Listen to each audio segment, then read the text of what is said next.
What's that noise in the background? Oh my God, the boiler started up.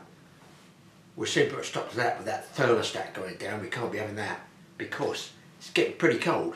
Now this film is just 2 days old. At least when I edited it, it is 2 days old. Probably 3 by the time it goes up. So it's a modern one. And I've got the hoodie on because I am not a lover of the cold weather. However, I don't mind, before it gets really frosty, a little bit of cold water trout fishing with the fly rod. Very often they can switch on and be better than they were in the summer. Trout do like cold water, and this one is a bit of catch and release. I split it into 2 sections. First, catch and release, and the second is what they call catch and keep.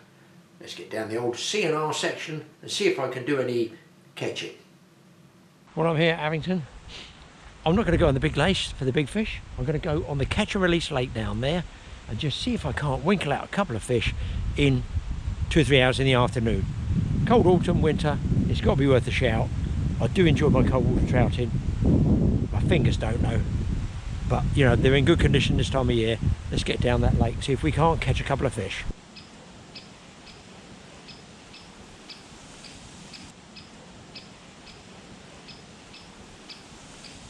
Well, I had a few casts in the lake. You can see here, it is in fact a long, sort of narrow lake down here. And sort of 3/4 of the way up that bank and this area seem to be out the best taking areas. I've had to walk up. It's very difficult to see the fish in the winter like this. So I'm looking for 1, maybe 2 fish just to make it worth the trip. And I did see 1 fish static there, but very often you need a smaller fly on the statics. So I'm going to put one of Sid Knight's glister flies on it and just in front of it, you know, just see if it's going to have a reaction to it. We might hook up, we might not. We can just take a try. Now I can't cast here, so this is what we call a catapult or a pin cast, if I can even blip it out there. I'm using this tree in front of me as a sort of a bit of a screen. Now where is he? He was laying just down there, so I'm going to catapult it like this, look. Okay, pew. It gets literally 9 feet out. It sinks, and in the winter you can't really see the fly too well, so I just draw it back to me in little jiggles like that. And when the fly comes towards you, you might see the fly, you might see a fish behind it, or you might just see a white flash. If you see the white flash, when the white flash goes out, just strike anyway, just pull into it. Oh, there's the fish. I think it's a sort of a wild brownie, and he's not interested, which doesn't surprise me at all. They've got a good mix of fish in here. Browns, rainbows, I think they've got Spartics and stuff like that. All the latest fashion trout that lots of fisheries have nowadays. So even around here, so you know, this tree stump, look, I can use that to go a bit higher, look down, scan the water, and I'm still stuffed. Well, I get a bit of a back cast in there, but I can still get out far enough. Should have trout cruise in the margins by doing the catapult cast like this. You can see where my finger is. Pew. It just goes out there. I let it sink, and then you just use the rod top itself to impart a little bit of life to the fly. Or indeed I can go around the other side where it's open bank, cast out, and just strip the fly back as per normal. I don't see any more fish. I think I'm going to continue moving up this bank. It's not bad visibility really. A little bit glary with a reflective cloud. Not altogether sure I've got the right fly. I think I might need a smaller fly. Let's grab my gear and we'll go for a walk. Take you people for a walk.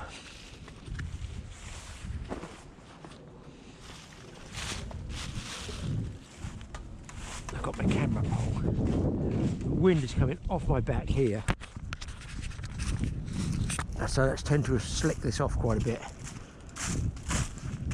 which is fine for sort of spotting fish in the summer.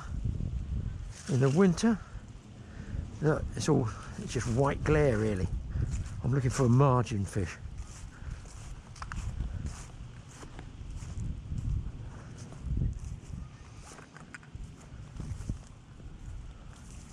Don't see anything yet. Goodness me, it's clear. There's a deep hole there. Look at that. You can see how that's dropped off. Very deep hole there. Now here's a spot you can sometimes find a trout under. Overhanging trees. A lot of anglers walk past them. I don't. Many a trout has been caught jiggling a fly up and down, jerking it up and down, slowly quivering it just underneath a tree like this. I still see no fish. Look, if you're blank, you're blank. It's just a pleasure to be out before it gets really freezing cold, or indeed goes solid and freezes. So I like a bit of late autumn, early winter trout fishing. To be fair, I've done really good sometimes on a mild day in January coming to Avington. Really good. There's not been hardly anybody here. Maybe see one angler. Somebody see no anglers. There's a small trout there, one. That looks like a wild brownie, or a small brownie. Maybe it might not be a wild one. It's not an unpleasant day at all. I just spotted a static, I think, down here. There's a load of carp in here, so it's often you get mixed up with the colours in the water. Oh no, there's going to be a pin cast. And he is. Is he interested? Can't see him. I've lost him. See, I'm just jiggling the fly. I think there's been a fish. Oh! I just saw him flash away. I just saw him flash away.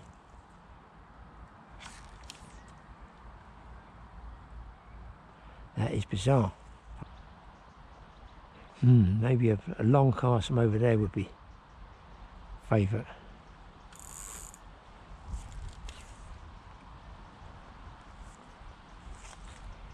And moving around as the lights changed.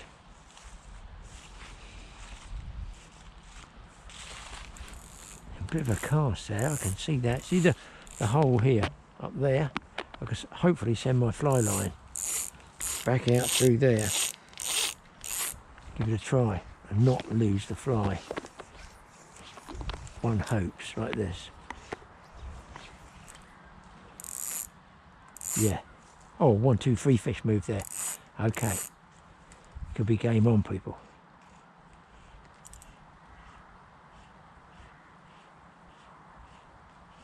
Plenty of leaves on the surface. Be a bit of a pain. Come on, 1 or 2 fish would be nice. We're set for one at this stage. Right. There's fish there, definitely fish there. It's about right too. I'm going to try a shallow retrieve. Oh, he was on.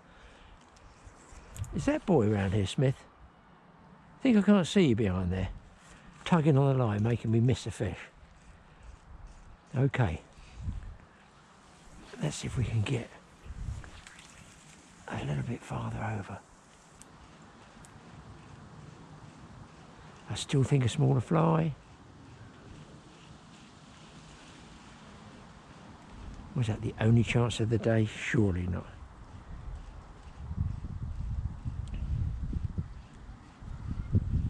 But of course, catch and release, don't forget this has been released. So these fish are going to be very snatchy on the fly. They're going to be a bit twitchy. You're going to have to be on the ball to feel the take and lift into it, sharpish. Here we go again, people. Let's go that way a bit. It was definitely, as I cast 2 or 3 movements there. So I'm pleased, to be honest, that that sun is just masked by that bit of cloud. But I feel a change in fly coming.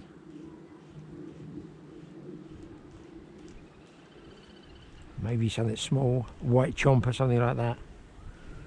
Something with a gold or copper in it, I feel. One more cast with this one.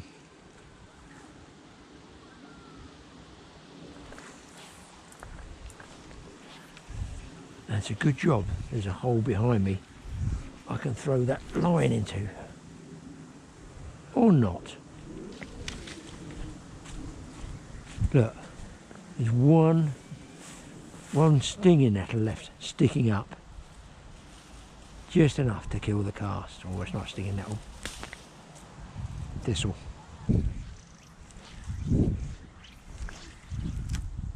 That's the kiddie. That's the cast. Just let that sink. And then start it back. Maybe a bit slower.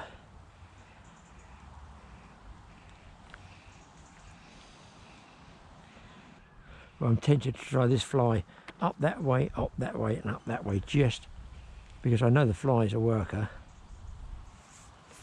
before I actually change it. Got one, boys, finally. Got a few bumps, not big fish, because obviously it's catch and release, but it is a rainbow by the look of it, I think.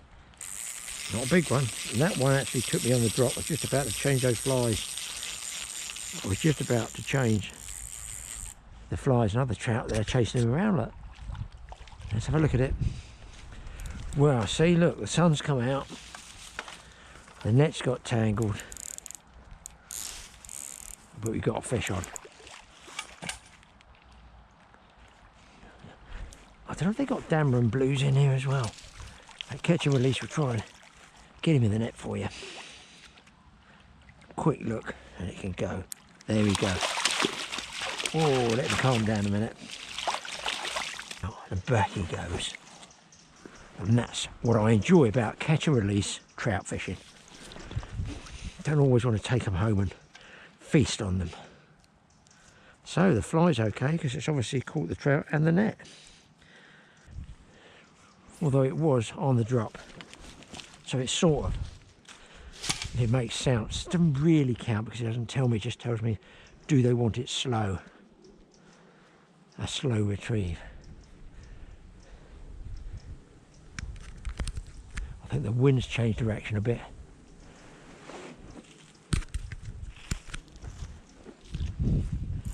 Well, well, well. One more fish would be nice. Worth coming out for a late autumn afternoon.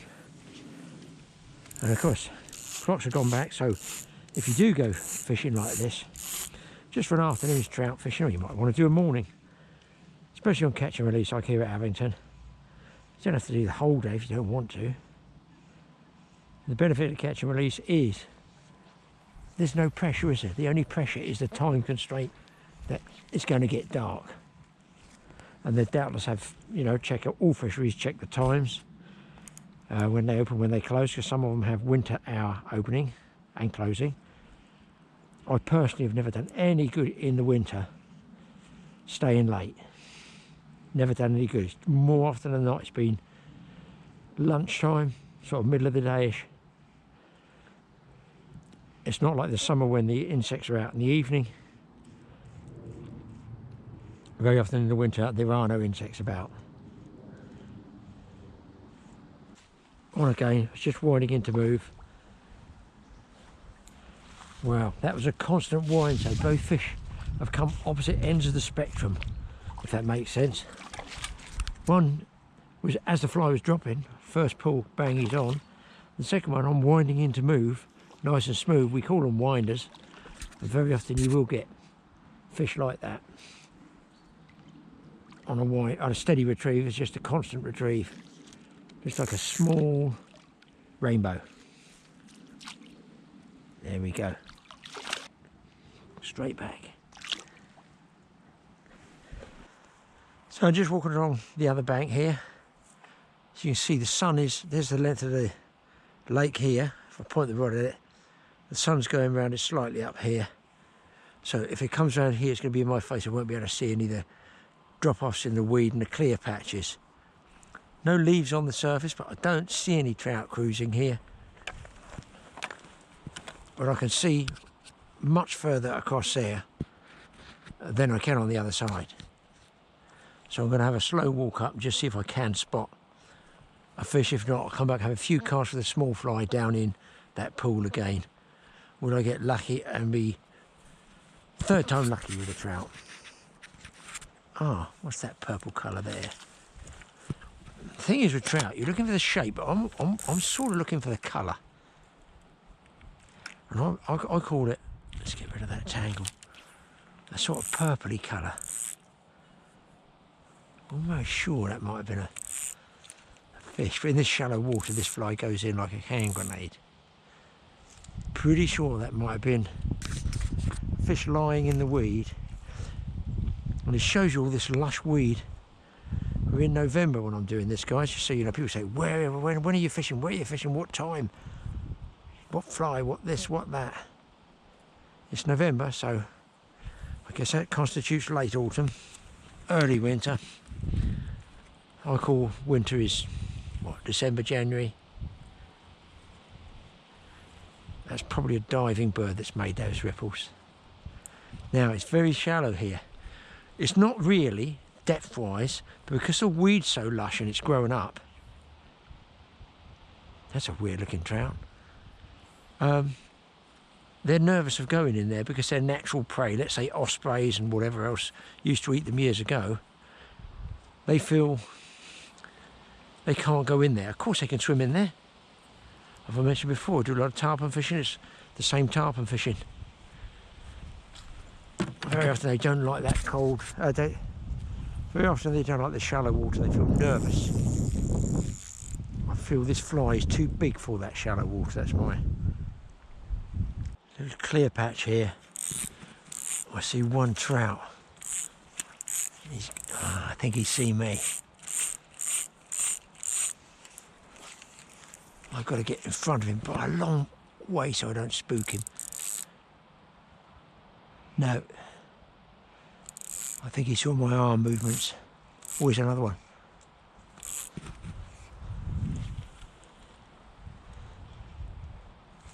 Also got to start the fly back a lot faster, otherwise I'm in the weed. I can actually see the fly contrasting against the green of that weed there. Just got to bring it across the top. Now, that fish is gone, but there might be another one out there. Let's see. The fly's living dangerously. And they try and pull the weed off over there. I don't know if you can see that floating weed, and drag it up with a net to keep it clear for the fly fishermen. But I'm going to see it's a constant battle for the fishery staff trying to... Oh, there's one chasing me there. For the fishery staff trying to fight weed on a clear water place is almost impossible. There was a chasing fish over there. I don't think he was spooked. Worth a couple of casts. I'd like to get that third fish before I get too cold. Now I don't even retrieve in here because I see there are no trout, I can see. So I just concentrate in my casting, if I can. Well, I think it might be slightly deeper and there might be a trout, possibly up there and down there.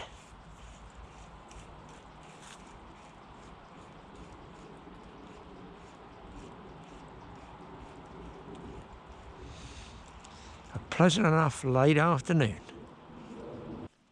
I'm on, first cast, stripping me out. I've no idea the size of the fish. It's catch and release, it can't be too big, but look at this. He's ripping up the other end of the lake. I'm right at the limit, guys. No fishing past there, but luckily on this side of the fence.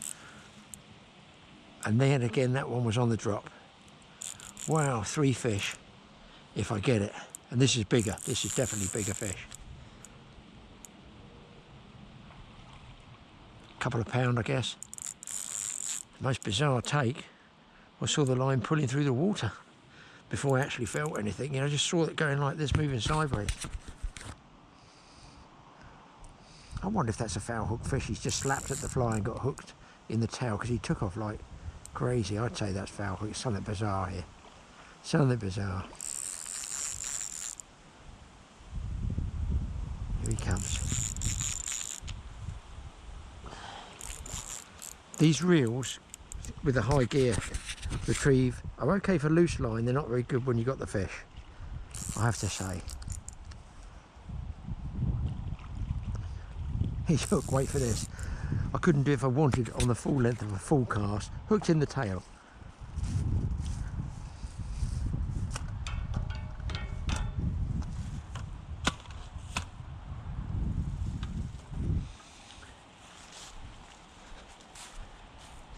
I'm not sure it's not a brownie. I'm not sure it's not a brownie, which would be nice. Come on, boy.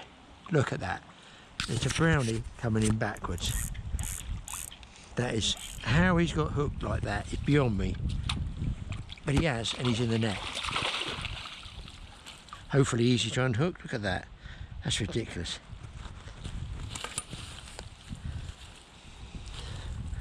A quick look at this one.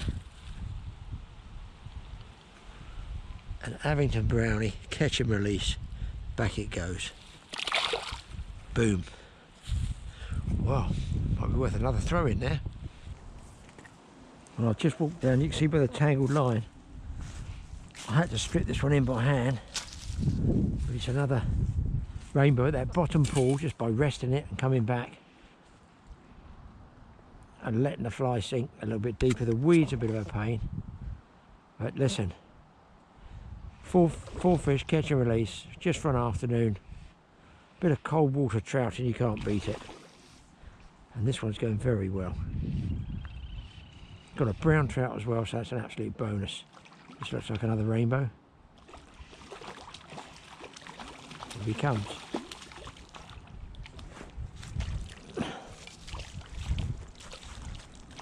Let's get right down by the water's edge. Here he comes. And of course, barbless, you can unhook these in the net. And he goes away. Job done. 4 trout, that's really pretty good.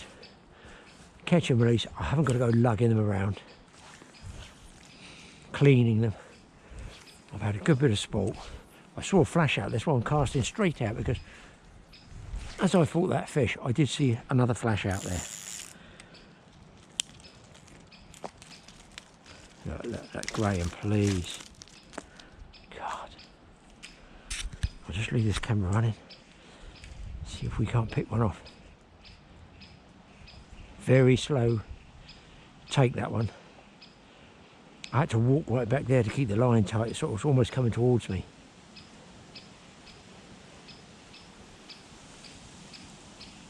Just a slow tweak like this. Oh, here comes a wind. That's on my right hand side. It's going to be a bit dangerous for casting. No, I'm going to wait till that goes through. Now I'm going to try. More sticks.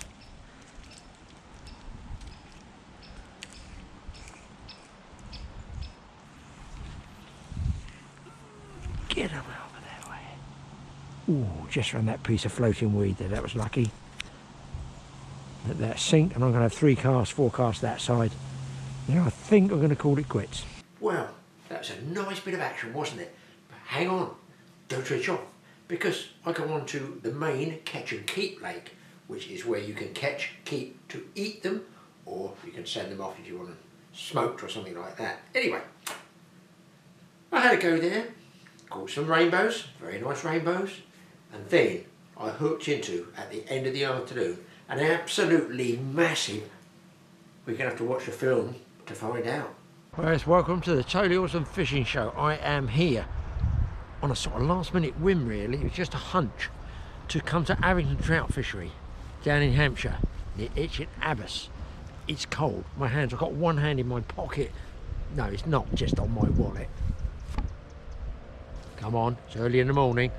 It's in my pocket because I suffer, my fingers get, this thumb and forefinger get really, really cold. They go white. I don't like it up front, they're going to drop off. If they drop off, I can't tie any flies. It's about 4 degrees, 5 degrees. Anyway, I'm down here, as you can see, in front of the lodge here. Going to be looking for a nice trout, maybe rainbow, but I'd like, to be honest, to get a brown trout, because if this cold weather, cold water like this, is ideal time. It's back end of autumn. I'm hoping to get this film up within 48 hours of it being here. And as you can see behind me with the trees, it is autumn, and this is the time to come looking, because before all these leaves get on the water, there's a sort of a period when the water goes clear from being cold, the weed dies back a bit, and you can spot the fish. However, the sun is going round really, really low, so that's going to make it glary. The upside of that is a little bit of cloud there, and that just evens it off, so I haven't got the reflection of the cloud in the water, and that's even worse, that glare. So, fly rod. What I'm using is called a Martex, an old one, I don't know, 40 years old, something like that. A fly rod somebody donated to me, which initially I didn't like, but I actually quite like. I like the line on it. It's called a Cobra. Cobra is so cool, isn't it?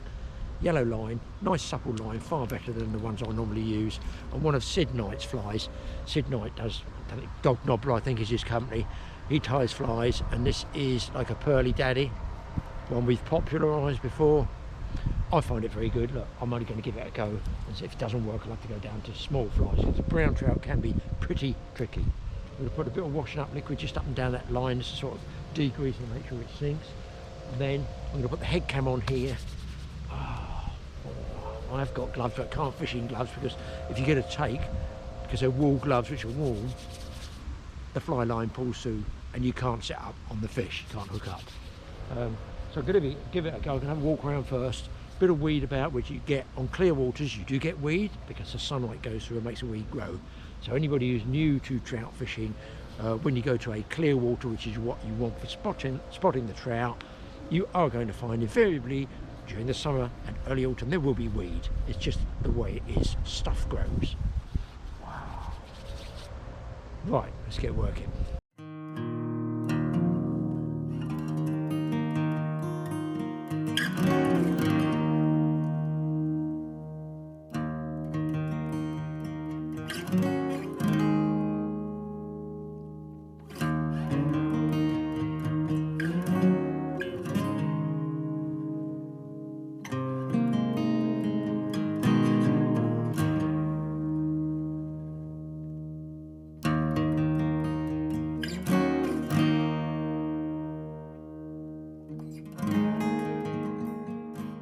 Now just watch this trout come up after the fly. Very, very unusual to get this in the winter. Here he comes, here he comes. He's seen the fly, he's turned for it. His head is, look, right behind the fly, almost like a dry fly off the surface. And this is a weighted nymph, just skating under the surface. I'm still keeping it coming, still keeping it coming. Boom, hook up. That is one of the weirdest sort of takes I've ever had in the winter. And visually like that was pretty exciting seeing the trout. I mean, you guys can't see it because I haven't got a polarizing lens on, but I could actually see the fish coming all the way up to the fly.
Anyway,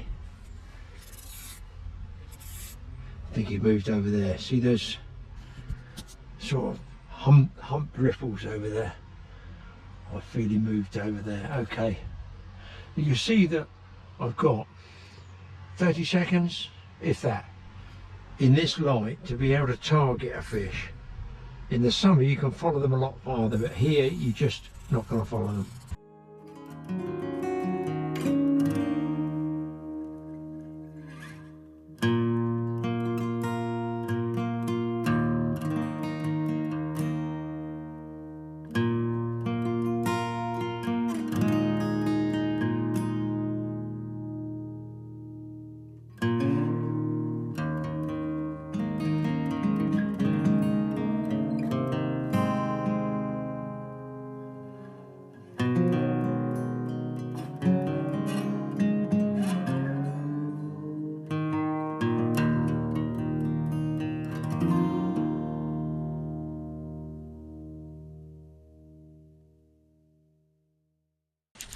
guy's got a humongous fish on. I've got him hooked up.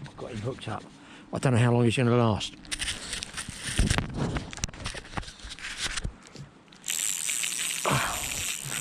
I've got the camera in my mouth. That is a big, oh, it's a giant brown trout. Not only that, it's a giant brown trout. Wow, I worked at that so hard. Look at that.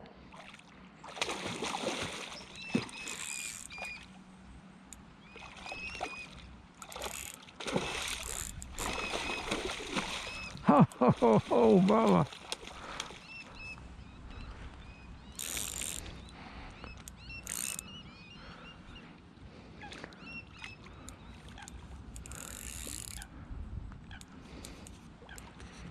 I can't take the camera off out of my mouth. I might lose him. Rod's bent over, as you would expect. Wowie, I worked at that. I must have had 100 casts at him. Look at this fish. It's a monster. Just check this out, people. Well, he's still got some colour in there. I risk losing the fish, I know, but wowie. That is fantastic. And he's still going.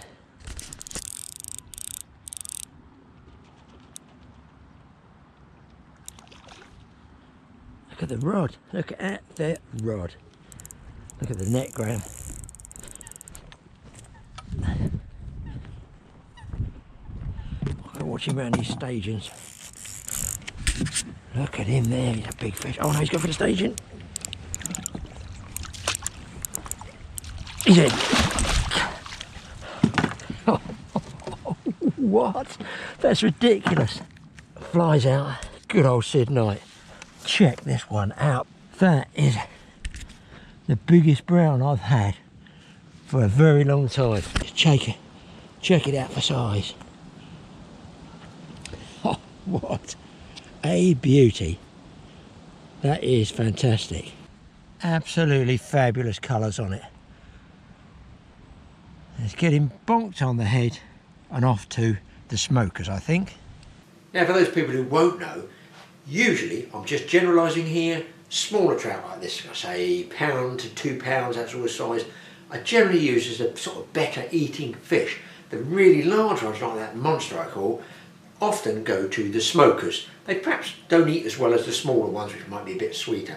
So that's what happens. Big fish, if the people don't want to cook a monster trout with a monster frying pan and 52 people to help eat it, then you can either slab it up in cutlets and freeze it all, fillet it, again freeze it, or off to the smokers, you get your return meat all packaged and everything. Happy days, much easier. Anyway, thanks for watching. I am so pleased. I donned a little bit of warm gear. Well, hoping to get out again, trout fishing through the winter. When it goes solid, when it gets cold, when there's snow, when there's ice, I'm not going. We'll see you guys in the next film. Thanks for watching us. Hopefully some more fish.